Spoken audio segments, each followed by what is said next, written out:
Ken Arok, seringkali digambarkan sebagai tokoh besar dalam sejarah Jawa, adalah sosok yang penuh kontroversi. Meskipun banyak yang memujinya sebagai pendiri kerajaan Singasari, kenyataan mengenai dirinya jauh lebih kompleks dan syarat dengan ambiguitas moral. Dalam perjalanan hidupnya, Ken Arok berhasil naik ke puncak kekuasaan dengan cara-cara yang tidak lazim, bahkan menurut standar zamannya. Dari seorang anak yang lahir di kasta rendah, ia berhasil menjadi raja melalui pembunuhan, manipulasi, dan pengkhianatan. Kisahnya bukan hanya tentang perebutan tahta, tetapi juga tentang sebuah kutukan yang menimpa dirinya dan keturunannya. Apakah kutukan itu benar-benar nyata, atau hanya sekadar hasil dari karma? Pada abad ke-13, di sebuah wilayah terpencil di Jawa Timur, hiduplah seorang tokoh yang kelak dikenal sebagai Ken Arok, sosok yang akan mengubah sejarah Jawa selamanya. Ken Arok dilahirkan sekitar tahun 1982 di desa Panawijen. Ibunya, seorang wanita desa bernama Ken Dok, hidup dalam kesederhanaan. Namun asal-usul ayah Ken Arok tetap menjadi misteri yang hingga kini tidak terpecahkan. Beberapa kisah menyebutkan bahwa ia adalah anak dari seorang petani biasa, sementara yang lain mengisyaratkan bahwa ia adalah titisan dari dewa, sebuah keyakinan yang mengakar dalam kepercayaan masyarakat Jawa saat itu. Sejak kecil, kehidupan Ken Arok tidak pernah mudah. Ia tumbuh dalam lingkungan yang keras, di mana kemiskinan dan ketidakpastian merupakan bagian dari kehidupan sehari-hari. Di usia muda, Ken Arok seringkali terlibat dalam berbagai tindak kriminal, termasuk merampok dan berjudi, suatu perilaku yang mencerminkan kondisi hidupnya yang penuh tantangan. Namun, dalam diri Ken Arok terdapat ambisi besar yang kemudian membawanya menuju takdir yang luar biasa.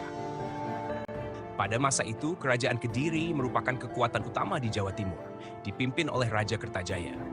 Di bawah kekuasaannya, wilayah-wilayah bawahan tunduk kepada kerajaan ini. Salah satunya adalah Tumapel, yang diperintah oleh seorang akuwu bernama Tunggul Ametung. Disinilah takdir membawa Ken Arok untuk memulai perjalanan menuju kekuasaan. Nasibnya berubah drastis ketika ia bertemu dengan Loh Gawe, seorang Brahmana yang bijaksana dan memiliki pengaruh besar. Loh Gawe melihat potensi dalam diri Ken Arok yang tidak disadari oleh orang lain. Ia percaya bahwa Ken Arok adalah titisan Dewa Wisnu yang ditakdirkan untuk menjadi raja besar di Jawa. Loh Gawe membawa Ken Arok ke Tumapel dan memperkenalkannya kepada Tunggul Ametung. Tunggul Ametung, yang terkesan dengan kemampuan dan keberanian Ken Arok, menerima dia sebagai salah satu pengawalnya. Di Tumapel, Ken Arok mulai menyusun rencana ambisiusnya. Tidak lama setelah menjadi pengawal Tunggul Ametung, Ken Arok bertemu dengan Ken Dedes, istri dari Tunggul Ametung. Kecantikan Ken Dedes memikat hati Ken Arok. Namun lebih dari itu, ramalan Loh Gawe yang menyatakan bahwa Ken Dedes akan melahirkan raja-raja besar di Jawa, membakar ambisi Ken Arok untuk merebut kekuasaan dan mendapatkan Ken Dedes. Seiring berjalannya waktu, Ken Arok semakin yakin bahwa satu-satunya cara untuk mencapai ambisinya adalah dengan menyingkirkan Tunggul Ametung. Namun untuk melaksanakan rencananya, ia membutuhkan senjata yang mampu menjamin keberhasilannya. Ia kemudian mendatangi Empu Gandring, seorang empu yang terkenal dengan kemampuan luar biasa dalam membuat keris pusaka. Empu Gandring diminta untuk membuatkan keris yang tak terkalahkan. Namun karena ambisinya yang besar, Ken Arok tidak sabar menunggu hingga keris tersebut selesai sepenuhnya. Dalam kemarahan, ia mengambil keris yang belum selesai tersebut dan dengan kejam membunuh Empu Gandring. Sebelum menghembuskan nafas terakhirnya, Empu Gandring mengutuk Ken Arok bahwa keris tersebut akan menjadi penyebab kematian bagi 7 orang, termasuk Ken Arok dan keturunannya. Kutukan ini, meskipun terdengar seperti tak hayul belaka, menjadi kenyataan yang mengerikan dalam perjalanan hidup Ken Arok. Dengan keris di tangannya, Ken Arok mulai melaksanakan rencananya. Ia menggunakan kecerdikannya untuk menipu dan menjebak Kebo Ijo, salah satu pengawal Tunggul Ametung yang dikenal arogan dan suka memamerkan benda-benda berharga. Ken Arok memberikan keris tersebut kepada Kebo Ijo, membiarkan dia memamerkannya kepada orang-orang di sekitar istana. Karena seringnya Kebo Ijo memamerkan keris itu, semua orang di Tumapel akhirnya percaya bahwa keris tersebut adalah milik Kebo Ijo.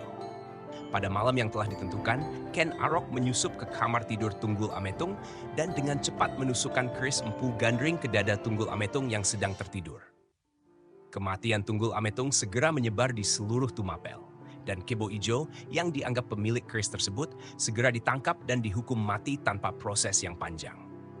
Dengan demikian, Jalan bagi Ken Arok untuk menguasai Tumapel terbuka lebar. Ia segera menikahi Ken Dedes, yang saat itu sedang mengandung anak dari Tunggul Ametung. Dengan pernikahan ini, Ken Arok tidak hanya memperoleh kekuasaan atas Tumapel, tetapi juga mengukuhkan posisinya sebagai pemimpin yang sah. Setelah berhasil menguasai Tumapel, Ken Arok mulai mewujudkan ambisinya yang lebih besar, mendirikan sebuah kerajaan yang merdeka dan kuat. Namun, langkah ini tidak mudah, karena Tumapel masih berada di bawah kekuasaan kerajaan Kediri yang dipimpin oleh Raja Kertajaya. Untuk mencapai tujuannya, Ken Arok harus berhadapan langsung dengan Kertajaya, seorang raja yang kuat dan berkuasa. Ken Arok, yang kini menyandang gelar Aku Tumapel, menyadari bahwa untuk melawan Kediri, ia membutuhkan dukungan kuat. Dalam upaya ini, ia mendapatkan dukungan dari para Brahmana yang merasa terancam oleh tindakan Kertajaya.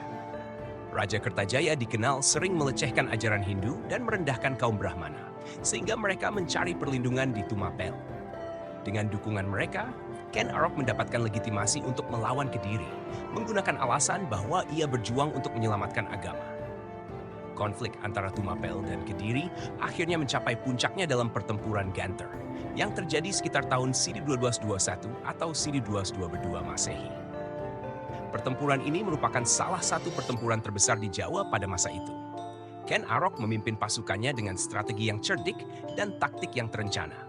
Dalam pertempuran ini, pasukan Tumapel yang dipimpin oleh Ken Arok berhasil mengalahkan pasukan Kediri yang dipimpin oleh Mahesa Wulungan dan Geber Baleman, dua panglima andalan Kertajaya.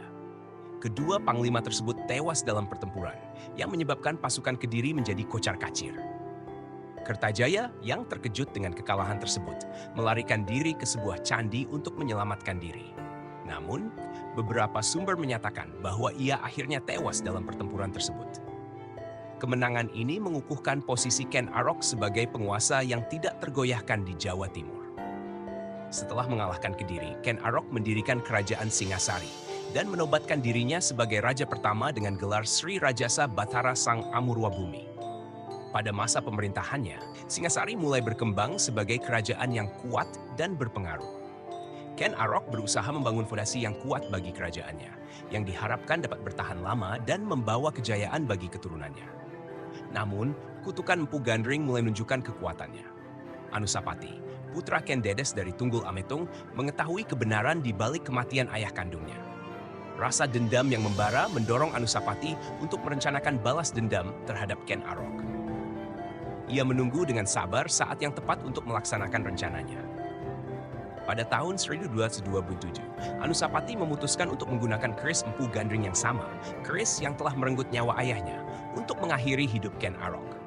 Dalam sebuah malam yang sunyi, Anusapati menyusup ke tempat Ken Arok dan menikamnya hingga tewas. Kematian Ken Arok menandai akhir dari ambisi besar yang telah ia bangun sepanjang hidupnya. Dengan meninggalnya Ken Arok, Singasari memasuki babak baru yang penuh dengan ketidakpastian dan konflik internal. Anusapati yang berhasil membunuh Ken Arok naik tahta sebagai Raja Singasari. Namun, pemerintahannya tidak berlangsung lama dan penuh dengan intrik serta perebutan kekuasaan di dalam keluarga. Kutukan Empu Gandring terus berlanjut, membawa kehancuran tidak hanya bagi Ken Arok, tetapi juga bagi keturunannya. Pada akhirnya, kisah Ken Arok menjadi bukti betapa ambisi dan kekuasaan yang diperoleh melalui kekerasan dan pengkhianatan membawa akibat yang tragis.